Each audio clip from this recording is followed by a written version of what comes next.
ఈ రోజే డౌన్లోడ్ చేయండి. మీ ఫేవరెట్ షోస్ చూడండి.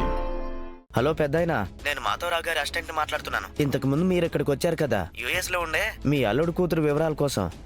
అవును బాబు. మీకోసం బయటకు వచ్చి కూడా చూస్తున్నాను. ఎక్కడున్నారు మీరు? లేదు బాబు, చిన్న పని పడి బయటకొచ్చాను. మీరు అడిగిన వివరాలు వచ్చాయండి. ఏమని తెలిసింది బాబు? మీ అల్లుడు విహారీ అయితే సంవత్సరంన్నర క్రితం ఇండియాకి వచ్చాడు. అప్పటి నుంచి ఇప్పటి వరకు మళ్ళీ తిరిగి అమెరికాకి వెళ్ళలేదు. అలాగే మీ కూతురు కనకమహాలక్ష్మి అయితే ఇంతవరకు అమెరికాకు కూడా వెళ్ళలేదు.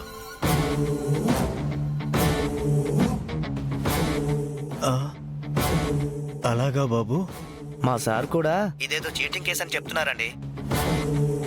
కావేరి, అయ్యో బాగా దెబ్బలు తగిలాయి కదా?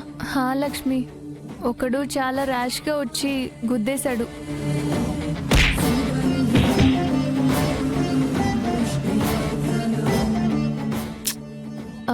డాక్టర్ ఏం చెప్పారు?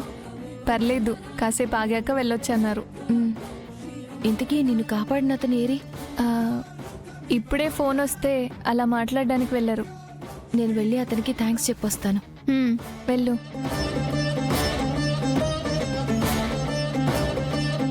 బాబాయ్,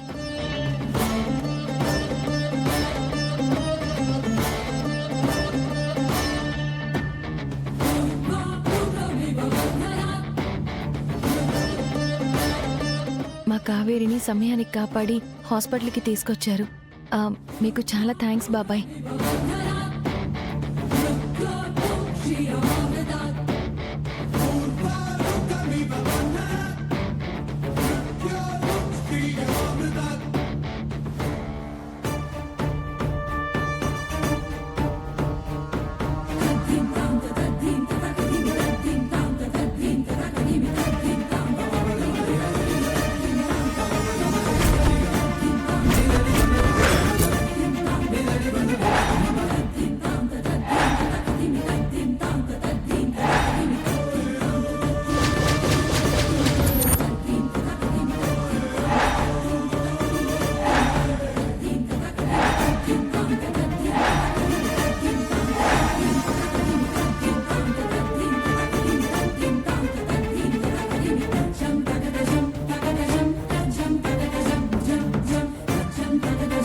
ఏంటమ్మా, అమెరికా నుంచి ఇప్పుడేనా రావడం?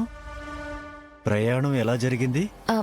అది నాన్న, ఏంటంటే... ఏంటమ్మా తడబడుతున్నావు? అంటే నాన్న, మిమ్మల్ని ఇక్కడ ఇలా చూసేసరికి... అదేంటమ్మా, నేను ఫోన్ చేసినా నన్ను ఈ సిటీలో చూసినా అనర్గళంగా అబద్ధాలు తడుముకోకుండా చెప్తావు కదమ్మా.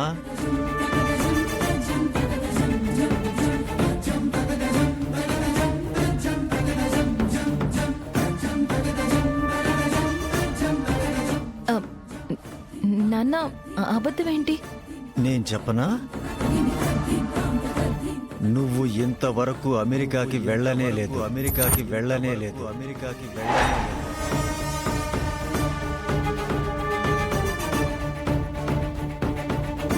నీ మెడలో తాళి కట్టిన అబద్ధాల కోరు సంవత్సరంన్నర నుంచి అమెరికాలో అడుగు కూడా పెట్టలేదు. కానీ నాకు మీరు ప్రతిసారి చెప్తున్నది అబద్ధమే కదా?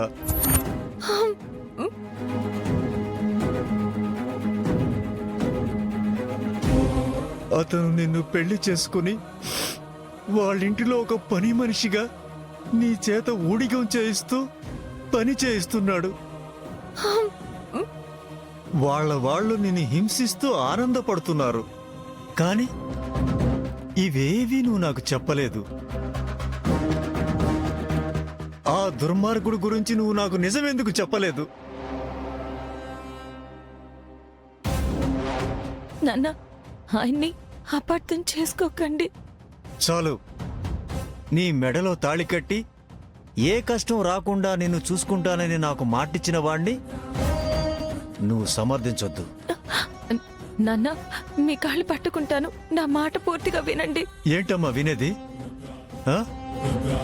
చాలు, నువ్వు అనుభవించిన నరకం చాలు, నువ్వు పడిన కష్టాలు చాలు.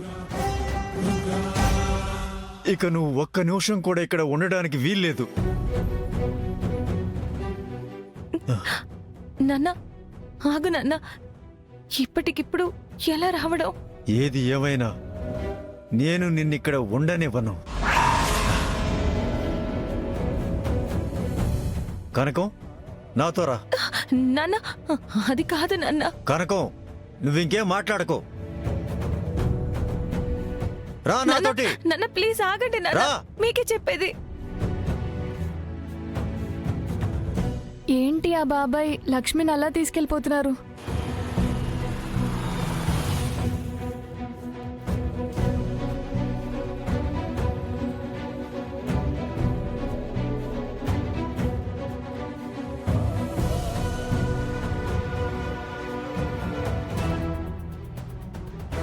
కావేరి, ఇప్పుడు ఎలా ఉందమ్మా నీకు?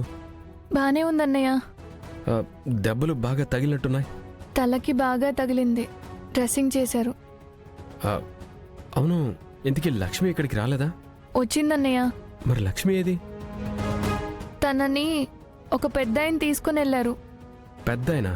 ఎవరమ్మా? ఎవరో నాకు తెలీదన్నయ్య. లక్ష్మిని లాక్కొని తీసుకెళ్లారు. ఈ దెబ్బ వల్ల నేను వెళ్ళలేకపోయాను. లక్ష్మిని ఎప్పుడు తీసుకెళ్లారు? ఇప్పుడే అన్నయ్య. ఎటు తీసుకెళ్లారు? ఇటువైపు తీసుకెళ్లారన్నయ్య. సరేనమ్మా, నేను ఇప్పుడే వస్తాను. ఉమ్. మావయ్య మావయ్య వచ్చి లక్ష్మిని తీసుకొని వెళ్తున్నారంటే ఆయనకి నిజం తెలిసిపోయి ఉంటుంది. మావయ్య! నాన్న వదలండి నాన్న, నువ్వే మాట్లాడుకో. ప్లీజ్ నాన్న. నా మాట విను. నాన్న ప్లీజ్ నా మాట వినండి నాన్న. నాన్న ప్లీజ్. నువ్వు మాట్లాడకుండా రా. మావయ్య, మావయ్య ఒక్క నిమిషం ఆగండి మావయ్య. మావయ్య ఒక్క నిమిషం ఆగండి మావయ్య, ప్లీజ్ మావయ్య, లక్ష్మిని తీసుకెళ్ళకండి మావయ్య.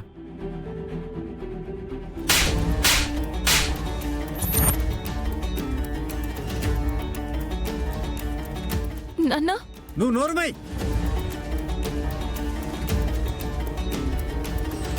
నా కూతురు జీవితాన్ని నాశనం చేసింది చాలు. మమ్మల్ని మోసం చేసింది చాలు. ఇంతకు మించి ఒక్క అడుగు ముందుకు వేసినా నిన్ను చంపినా చంపేస్తాను. అది కాదు నాన్న. నువ్వు మాట్లాడుకో. పద. ఆటో. నాన్న నాన్న ఆటో ఆగు. బస్ స్టాండ్కి వెళ్ళాలి.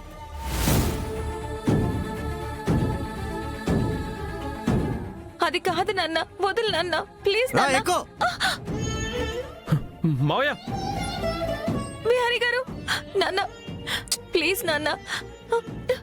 విహారీ గారు. మావయ్య! మావయ్య, మావయ్య లక్ష్మిని తీసుకెళ్ళకండి మావయ్య. మావయ్య ప్లీజ్ మావయ్య.